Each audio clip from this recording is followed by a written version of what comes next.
Ester, capítulo 1. El banquete del rey. Estos hechos sucedieron en los días del rey Jerjes, quien reinó sobre 127 provincias, desde la India hasta Etiopía. En esa época, Jerjes gobernaba su imperio desde el trono real, ubicado en la fortaleza de Susa. En el tercer año de su reinado, hizo un banquete para todos sus nobles y funcionarios. Invitó a todos los oficiales del ejército de Persia y Media, y también a los príncipes y nobles de las provincias. La celebración duró 180 días, y fue una gran exhibición de la opulenta riqueza de su imperio y de la pompa y el esplendor de su majestad. Cuando todo terminó, el rey ofreció un banquete para todo el pueblo que se encontraba en la fortaleza de Susa, desde el más importante hasta el más insignificante. El banquete duró 7 días y se realizó en el patio del jardín del palacio. El patio estaba elegantemente decorado con cortinas de algodón blanco y colgantes azules, sostenidos con cuerdas de lino y cintas de color púrpura que pasaban por anillos de plata incrustados en columnas de mármol. Había divanes de oro y de plata sobre un piso de mosaicos de cuarzo, mármol, nácar y otras piedras costosas. Las bebidas se servían en copas de oro de distintos diseños, y había vino real en abundancia, lo cual reflejaba la generosidad del rey. Por decreto del rey, no había límites de consumo, porque el rey había dado instrucciones a todos los empleados del palacio de que sirvieran a cada hombre cuanto quisiera. Al mismo tiempo, la reina Vasti hizo un banquete para las mujeres en el palacio real del rey Jerjes. Destitución de la reina Vasti. Al séptimo día de la fiesta, cuando el rey Jerjes estaba muy alegre a causa del vino, les ordenó a los 7 eunucos que lo servían: Meumán, Pista, Arbona, Picta, Abacta, Setar y Carcas, que le trajeran a la reina Vasti con la corona real en la cabeza. Quería que los nobles y los demás hombres contemplaran su belleza, porque era una mujer sumamente hermosa. Pero cuando le comunicaron la orden del rey a la reina Vasti, ella se negó a ir. Esa respuesta enfureció al rey y lo hizo arder de enojo. Entonces, el rey consultó de inmediato con sus sabios consejeros, quienes conocían todas las leyes y costumbres persas, porque siempre les pedía consejo. Sus nombres eran Carsena, Setar, Admata, Tarsis, Meres, Marcena y Memucán, 7 nobles de Persia y Media. Esos hombres se reunían frecuentemente con el rey y ocupaban los cargos más altos del imperio. ¿Qué debe hacerse con la reina Vasti?, preguntó el rey. ¿Qué sanción impone la ley para una reina que se niega a obedecer las órdenes que el rey le envía debidamente por medio de sus eunucos? Memucán contestó al rey y a los nobles: la reina Vasti ofendió no solo al rey, sino también a cada noble y ciudadano del imperio. Ahora, en todas partes, las mujeres comenzarán a despreciar a sus maridos cuando se enteren de que la reina Vasti se negó a presentarse ante el rey. Antes de que termine este día, las esposas de todos los nobles del rey en toda Persia y Media oirán lo que hizo la reina y empezarán a tratar a sus maridos de la misma manera. Nada pondrá fin a su desprecio y enojo. Así que si al rey le agrada, sugerimos que emita un decreto por escrito, una ley de los persas y los medos, que no pueda ser revocada. Debería ordenar que la reina Vasti sea excluida para siempre de la presencia del rey Jerjes y que el rey elija otra reina más digna que ella. Cuando se publique este decreto en todo el vasto imperio del rey, los maridos de todas partes, sea cual fuere su rango, recibirán el respeto que merecen de parte de sus esposas. El rey y sus nobles consideraron que esa propuesta tenía sentido, así que el rey siguió el consejo de Memucán. Envió cartas por todo el imperio, a cada provincia en su propio sistema de escritura y en su propio idioma, proclamando que todo hombre debía ser jefe en su propia casa y decir lo que le viniera en gana. Ester, capítulo 2. Esther se convierte en reina.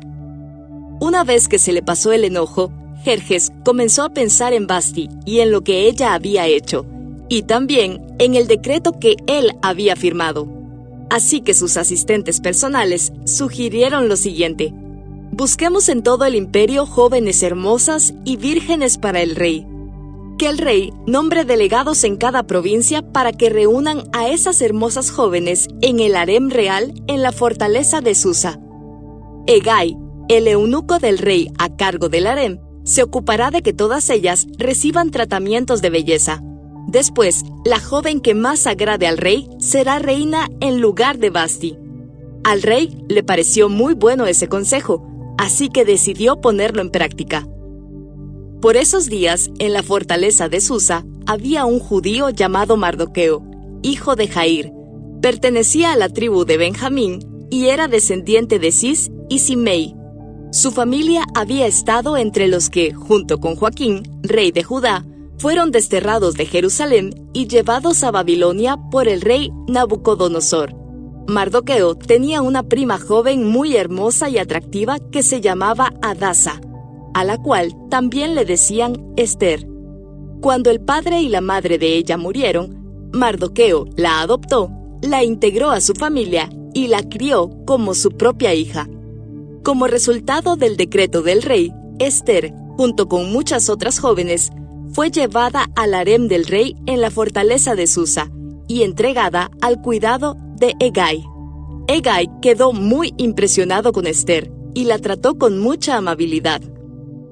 Enseguida, ordenó que le prepararan una dieta especial y se le hicieran tratamientos de belleza. También le asignó 7 doncellas escogidas especialmente del palacio del rey, y la trasladó junto con ellas al mejor lugar del harem.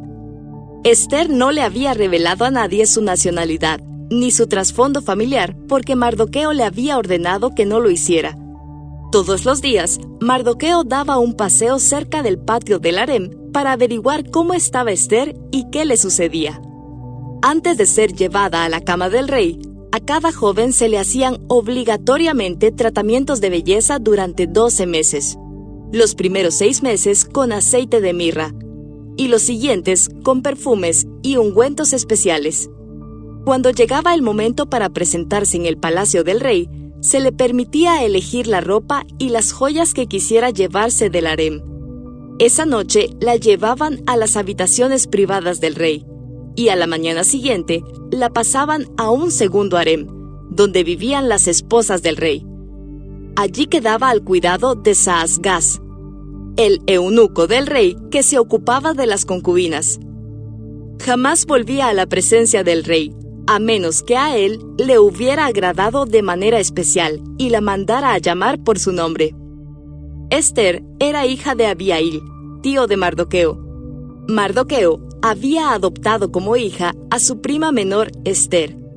Cuando a Esther le llegó el turno de ser llevada ante el rey, ella siguió el consejo de Hegai, el eunuco encargado del harem.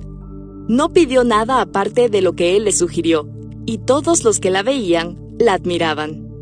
Llevaron a Esther ante el rey Jerjes en el palacio real a comienzos del invierno del 7º año de su reinado, y el rey amó a Esther más que a todas las demás jóvenes.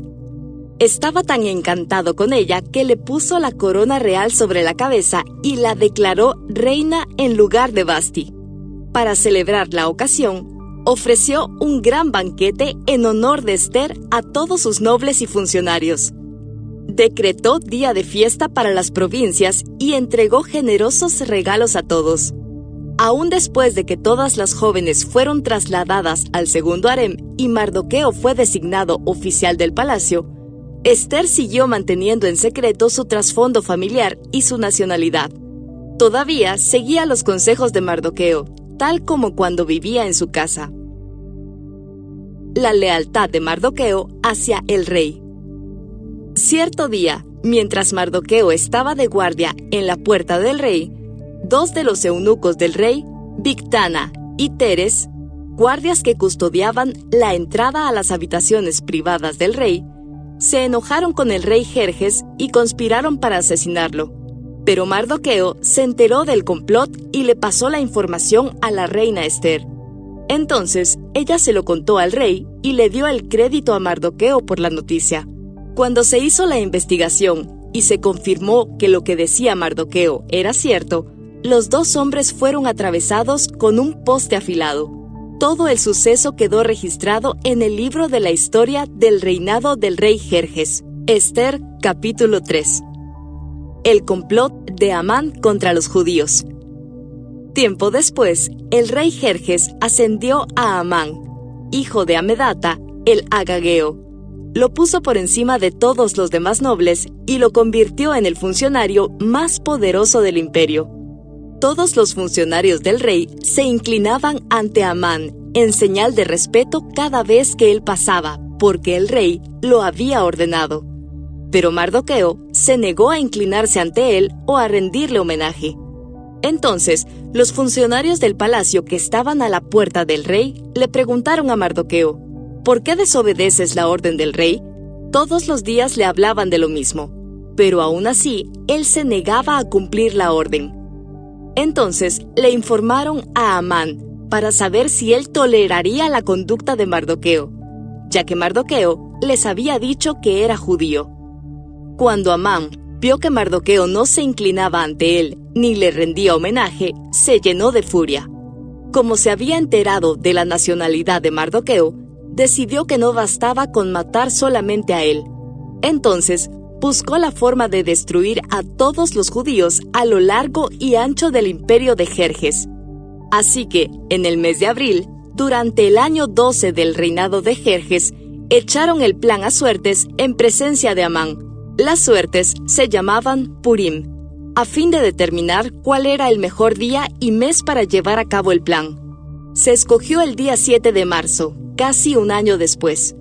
Luego, Amán se acercó al rey Jerjes y le dijo: hay cierta raza dispersada por todas las provincias del imperio que se mantiene aislada de todas las demás.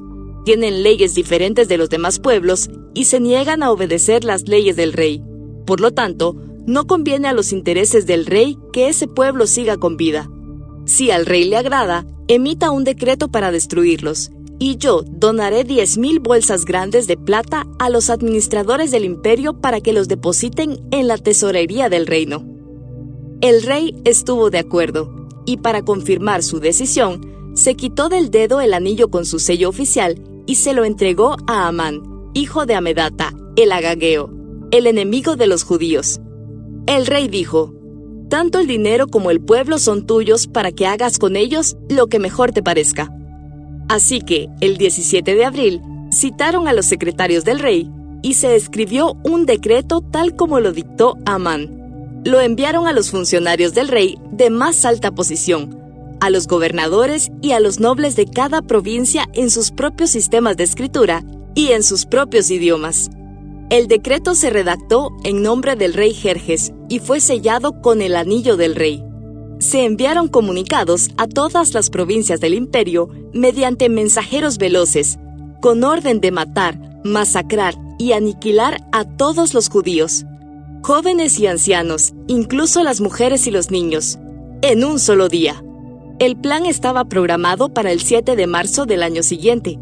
Las pertenencias de los judíos serían entregadas a los que los mataran. Una copia del decreto debía emitirse como ley en cada provincia y proclamarse a todos los pueblos, a fin de que estuvieran preparados para cumplir con su deber el día señalado. Por orden del rey, se despachó el decreto mediante mensajeros veloces, y también se proclamó en la fortaleza de Susa. Luego el rey y Amán se sentaron a beber, pero la ciudad de Susa entró en confusión. Ester, capítulo 4. Mardoqueo pide ayuda a Ester. Cuando Mardoqueo se enteró de todo lo que había ocurrido, se rasgó su ropa, se vistió de tela áspera, se arrojó ceniza y salió por la ciudad llorando a gritos con un amargo lamento. Llegó hasta la puerta del palacio porque no se permitía que nadie entrara por la puerta del palacio vestido de luto. A medida que la noticia del decreto real llegaba a todas las provincias, había más duelo entre los judíos. Ayunaban, lloraban y se lamentaban, y muchos se vestían con tela áspera y se acostaban sobre ceniza. Cuando las doncellas y los eunucos de la reina Ester se le acercaron y le contaron lo de Mardoqueo, ella se angustió profundamente. Le envió ropa para reemplazar la tela áspera, pero él la rechazó. Luego, Ester llamó a Hatac, uno de los eunucos del rey que había sido designado como su asistente. Le ordenó que fuera a ver a Mardoqueo y que averiguara qué era lo que le preocupaba y por qué estaba de luto. Entonces, Hatac salió a buscar a Mardoqueo a la plaza, frente a la puerta del palacio. Mardoqueo lo puso al tanto de todo lo que había pasado. Hasta le dijo el monto exacto de dinero que Amán había prometido depositar en la tesorería del reino para la destrucción de los judíos. Mardoqueo le entregó a Hatac una copia del decreto emitido en Susa, que ordenaba la muerte de todos los judíos. Le pidió a Hatac que se lo mostrara a Ester y le explicara la situación. También le pidió a Hatac que la exhortara a presentarse ante el rey para suplicarle compasión e interceder a favor de su pueblo. Así que Hatac volvió a Ester con el mensaje de Mardoqueo. Entonces Ester le ordenó a Hatac que volviera a ver a Mardoqueo y le diera el siguiente mensaje.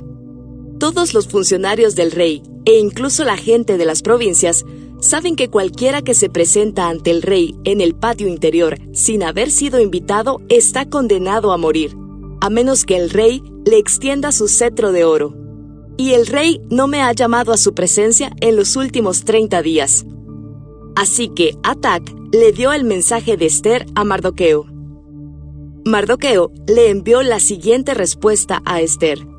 No te creas que por estar en el palacio escaparás cuando todos los demás judíos sean asesinados.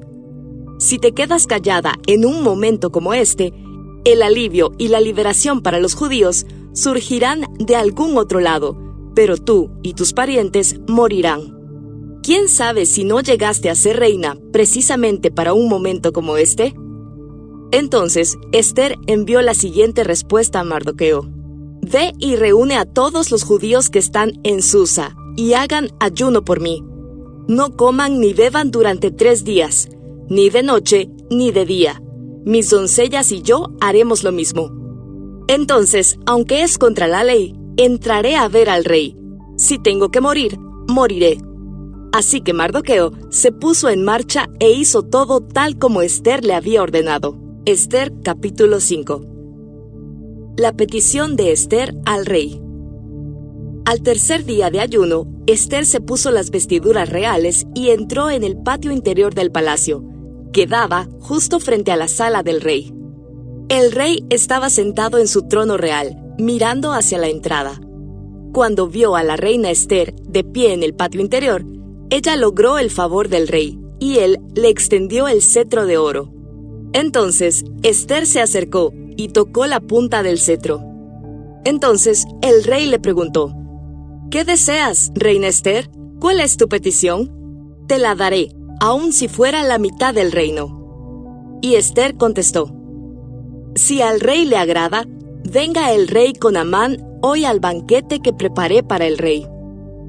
El rey se dirigió a sus asistentes y dijo, díganle a Amán que venga deprisa a un banquete, como lo ha solicitado Ester. Así que el rey y Amán fueron al banquete preparado por Ester. Mientras bebían vino, el rey le dijo a Ester, ahora dime lo que realmente quieres. ¿Cuál es tu petición? Te la daré, aun si fuera la mitad del reino. Ester contestó, mi petición y mi más profundo deseo es que si he logrado el favor del rey y si al rey le agrada conceder mi petición y hacer lo que le pido, le ruego que venga mañana con Amán al banquete que prepararé para ustedes. Entonces explicaré de qué se trata todo este asunto. El plan de Amán para matar a Mardoqueo. Amán salió muy contento del banquete. Sin embargo, cuando vio a Mardoqueo sentado a la puerta del palacio y que no se puso de pie ni tembló de miedo ante su presencia, se enfureció mucho. No obstante, se contuvo y se fue a su casa. Luego, Amán reunió a sus amigos y a Zeres, su esposa, y se jactó ante ellos de su gran riqueza y sus muchos hijos. hizo alarde de los honores que el rey le había dado y de la forma en la que lo había ascendido por encima de todos los otros nobles y funcionarios. Amán también añadió: «Y eso no es todo. La reina Ester nos invitó exclusivamente al rey y a mí a un banquete que preparó para nosotros. Y me invitó a cenar mañana nuevamente con ella y con el rey. Sin embargo, todo eso no vale nada mientras vea al judío Mardoqueo sentado allí, a la puerta del palacio». Entonces, Zeres, la esposa de Amán, y todos sus amigos sugirieron: «Levanta un poste afilado que mida 23 metros de altura, y, mañana por la mañana, pídele al rey que atraviese a Mardoqueo en el poste. Después de eso, podrás seguir alegremente tu camino al banquete con el rey». A Amán le gustó la idea y ordenó que colocaran el poste. Ester, capítulo 6. El rey honra a Mardoqueo. Esa noche, el rey no podía dormir. Entonces, ordenó a un asistente que le trajera el libro de la historia de su reino para que se lo leyeran. En los registros, descubrió el relato de cuando Mardoqueo informó del complot que Bigtana y Teres, dos de los eunucos que cuidaban la puerta de las habitaciones privadas del rey, habían tramado para asesinar al rey Jerjes. ¿Qué recompensa o reconocimiento le dimos a Mardoqueo por este acto?, preguntó el rey.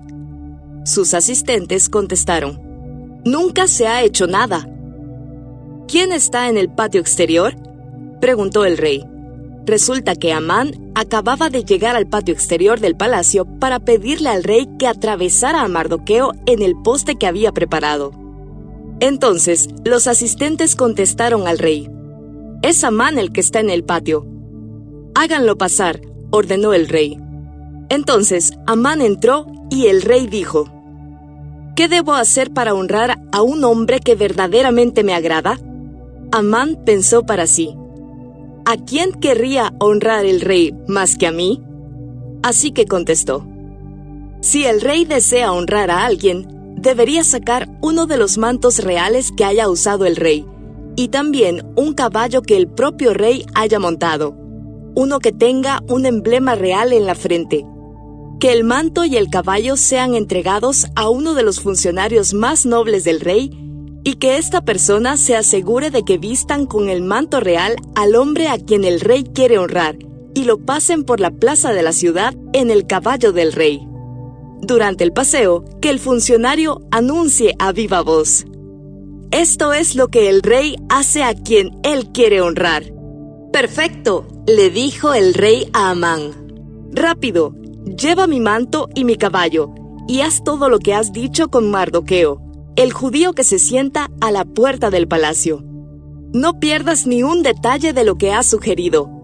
Entonces, Amán tomó el manto y se lo puso a Mardoqueo, lo hizo montar el caballo del rey y lo paseó por la plaza de la ciudad gritando: «Esto es lo que el rey hace a quien él quiere honrar». Después, Mardoqueo regresó a la puerta del palacio, mientras que Amán se apresuró a volver a su casa desalentado y totalmente humillado. Cuando Amán le contó a su esposa, Zeres, y a todos sus amigos lo que había sucedido, sus sabios consejeros y su esposa dijeron: «Ya que Mardoqueo, este hombre que te ha humillado, es de origen judío, jamás tendrás éxito con tus planes contra él. Será tu ruina seguir oponiéndote a él». Mientras estaban hablando, llegaron los eunucos del rey y enseguida se llevaron a Amán al banquete que Ester había preparado. Ester, capítulo 7. El rey ejecuta a Amán. Entonces, el rey y Amán fueron al banquete de la reina Ester. En esta segunda ocasión, mientras bebían vino, el rey volvió a decir a Ester: «Dime lo que desees, reina Ester. ¿Cuál es tu petición? Yo te la daré, aun si fuera la mitad del reino». La reina Ester contestó: «Si he logrado el favor del rey, y si al rey le agrada conceder mi petición, pido que mi vida y la vida de mi pueblo sean libradas de la muerte. Pues mi pueblo y yo hemos sido vendidos para ser muertos, masacrados y aniquilados. Si solo nos hubieran vendido como esclavos, yo me quedaría callada, porque sería un asunto por el cual no merecería molestar al rey. ¿Quién sería capaz de hacer semejante cosa?, preguntó el rey Jerjes. ¿Quién podría ser tan descarado para tocarte a ti? Ester contestó: este malvado Amán es nuestro adversario y nuestro enemigo. Amán se puso pálido de miedo delante del rey y de la reina. Entonces el rey, enfurecido, se levantó de un salto y salió al jardín del palacio. Amán, en cambio, se quedó con la reina Ester para implorar por su vida, porque sabía que el rey pensaba matarlo. En su desesperación, se dejó caer sobre el diván donde estaba reclinada la reina Ester, justo cuando el rey volvía del jardín del palacio. El rey exclamó: «¿Hasta se atreve a atacar a la reina aquí mismo, en el palacio, ante mis propios ojos?» Entonces, en cuanto el rey habló, sus asistentes le cubrieron la cara a Amán en señal de condena. Luego, Arbona, uno de los eunucos del rey, dijo: «Amán ha levantado un poste afilado de 23 metros de altura en el patio de su casa. Tenía pensado utilizarlo para atravesar a Mardoqueo, el hombre que salvó al rey de ser asesinado. ¡Que atraviesen a Amán en ese poste!», ordenó el rey. Entonces atravesaron a Amán con el poste que había levantado para Mardoqueo, y la furia del rey se calmó. Ester, capítulo 8. Un decreto para ayudar a los judíos. Ese mismo día, el rey Jerjes entregó a la reina Ester las propiedades de Amán, el enemigo de los judíos. Luego llevaron a Mardoqueo ante el rey, porque Ester le había contado al rey el parentesco que había entre ellos. El rey se quitó el anillo con su sello oficial, el cual había recuperado de Amán, y se lo dio a Mardoqueo. Y Ester nombró a Mardoqueo como encargado de las propiedades de Amán. Luego, Ester volvió a presentarse ante el rey, cayó a sus pies y le suplicó con lágrimas que detuviera el plan siniestro que Amán, el agageo, había conspirado contra los judíos. Nuevamente, el rey extendió su cetro de oro hacia Ester, de modo que ella se levantó y permaneció de pie delante de él. Ester dijo: «Si al rey le place, y yo he logrado su favor, y si al rey le parece correcto, y yo le resulto agradable, que se emita un decreto que anule las órdenes de Amán, hijo de Amedata, el agageo, quien ordenó la destrucción de los judíos en todas las provincias del rey. Pues, ¿cómo podría soportar ver a mi pueblo y a mi familia ser masacrados y destruidos?». Entonces el rey Jerjes dijo a la reina Ester y a Mardoqueo, el judío: «Le he dado a Ester las propiedades de Amán, a quien atravesaron en un poste porque trató de destruir a los judíos. Ahora envíen un mensaje a los judíos en nombre del rey, que exprese lo que ustedes quieran, y séllenlo con el anillo del rey. Sin embargo, recuerden que todo lo que ya se ha escrito en nombre del rey y lo que se ha sellado con su anillo jamás puede ser revocado». Así que, el 25 de junio, reunieron a los secretarios del rey, y se escribió un decreto tal como Mardoqueo lo dictó. Lo enviaron a los judíos y a los funcionarios de más alta posición, a los gobernadores y a los nobles de las 127 provincias que se extendían desde la India hasta Etiopía. Este decreto se escribió en los propios sistemas de escritura y en los propios idiomas de cada pueblo del imperio, incluso el de los judíos. El decreto se redactó en nombre del rey Jerjes y fue sellado con el anillo del rey. Mardoqueo envió los comunicados por medio de mensajeros veloces, quienes montaban caballos rápidos, criados especialmente para el servicio del rey. El decreto del rey les daba autoridad a los judíos de todas las ciudades para unirse y defender su vida. Se les permitía matar, masacrar y aniquilar a cualquiera de cualquier nacionalidad o provincia que los atacara a ellos o a sus esposas e hijos. también podían apoderarse de los bienes de sus enemigos. El día escogido para llevar a cabo esa acción en todas las provincias del rey Jerjes fue el 7 de marzo del año siguiente. En cada provincia debía emitirse una copia de ese decreto como ley y proclamarse a todos los pueblos, para que los judíos estuvieran preparados para vengarse de sus enemigos el día señalado. Así que, impulsados por el mandato del rey, los mensajeros salieron a toda prisa sobre caballos rápidos, criados para el servicio del rey. Ese mismo decreto también se proclamó en la fortaleza de Susa.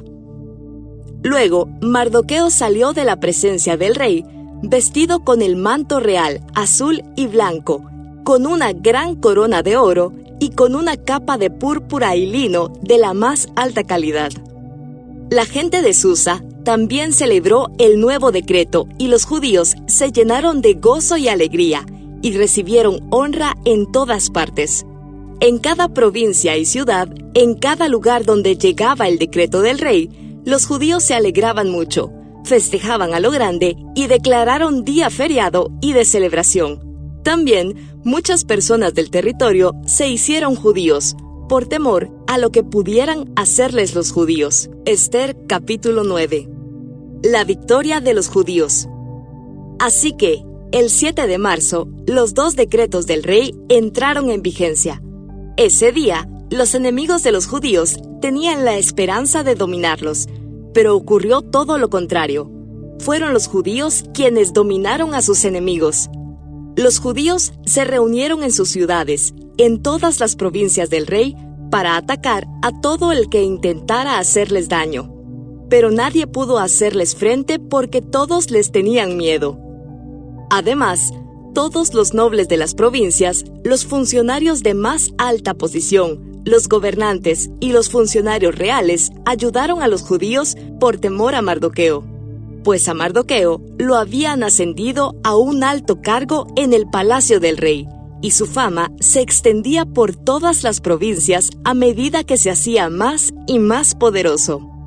Así que, el día señalado, los judíos hirieron de muerte a sus enemigos a filo de espada, mataron y aniquilaron a sus enemigos e hicieron lo que quisieron con quienes los odiaban. En la propia fortaleza de Susa, los judíos mataron a 500 hombres. También mataron a Parsandata, a Dalfón, a Aspata, a Porata, a Adalía, a Aridata, a Parmasta, a Arisai, a Aridai y a Baisata, los 10 hijos de Amán, hijo de Amedata, el enemigo de los judíos, pero no se quedaron con ninguna de sus pertenencias. Ese mismo día, cuando se le informó al rey el número de muertos en la fortaleza de Susa, hizo llamar a la reina Esther y le dijo: «Los judíos mataron a 500 hombres solo en la fortaleza de Susa, además de los 10 hijos de Amán. Si aquí hicieron eso, ¿qué habrá pasado en el resto de las provincias? Ahora bien, ¿qué más quieres? Te será concedido, dímelo, y lo haré». Esther contestó: «Si al rey le agrada, que a los judíos de Susa se les dé permiso para hacer mañana lo que hicieron hoy, y que los cuerpos de los 10 hijos de Amán sean atravesados en un poste». El rey estuvo de acuerdo, y el decreto se hizo público en Susa. Atravesaron los cuerpos de los 10 hijos de Amán. Luego, el 8 de marzo, los judíos de Susa se reunieron y mataron a 300 hombres más, y otra vez tampoco se quedaron con ninguna de sus pertenencias.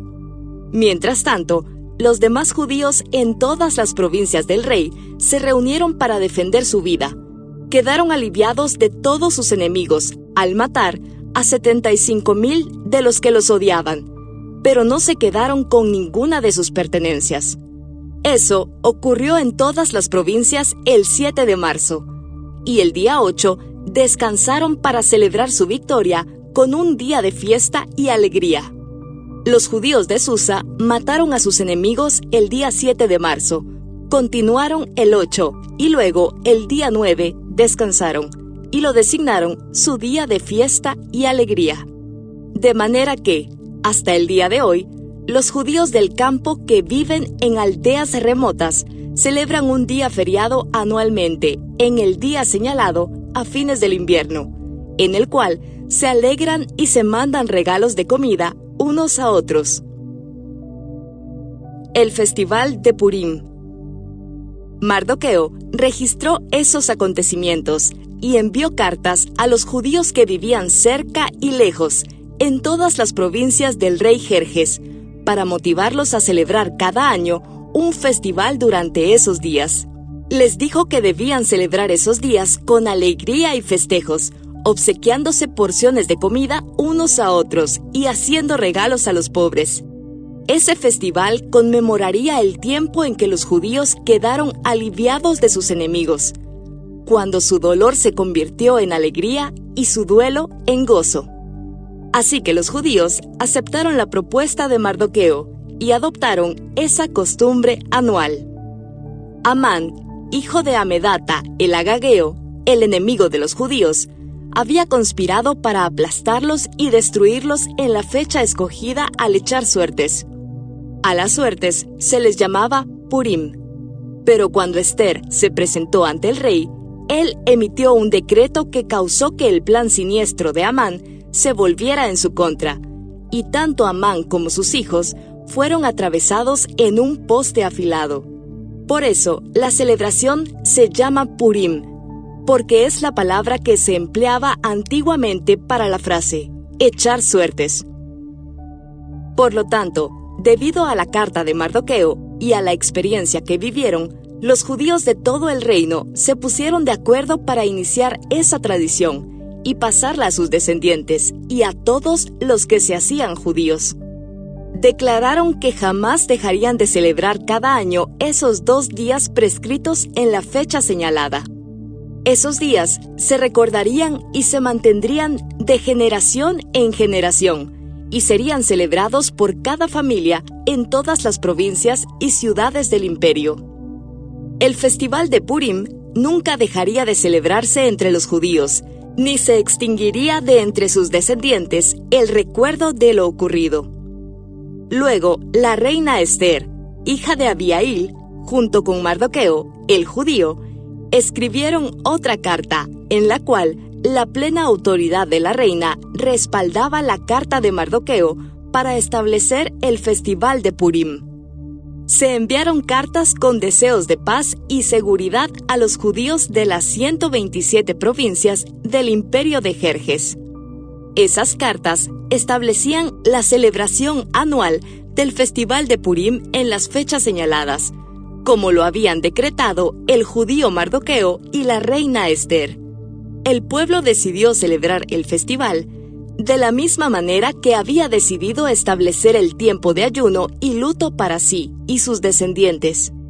Así que el mandato de Ester confirmó la costumbre del Purim y todo quedó escrito en los registros. Ester capítulo 10. La grandeza de Jerjes y de Mardoqueo. El rey Jerjes impuso un tributo en todo su imperio, incluso hasta las costas lejanas.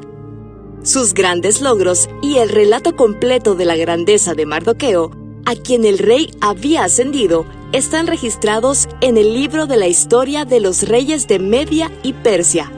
Mardoqueo, el judío, llegó a ser primer ministro, segundo en mando después del propio rey Jerjes. Fue un hombre muy importante entre los judíos, de gran estima ante ellos, porque siguió actuando a favor de su pueblo y defendiendo el bienestar de todos sus descendientes.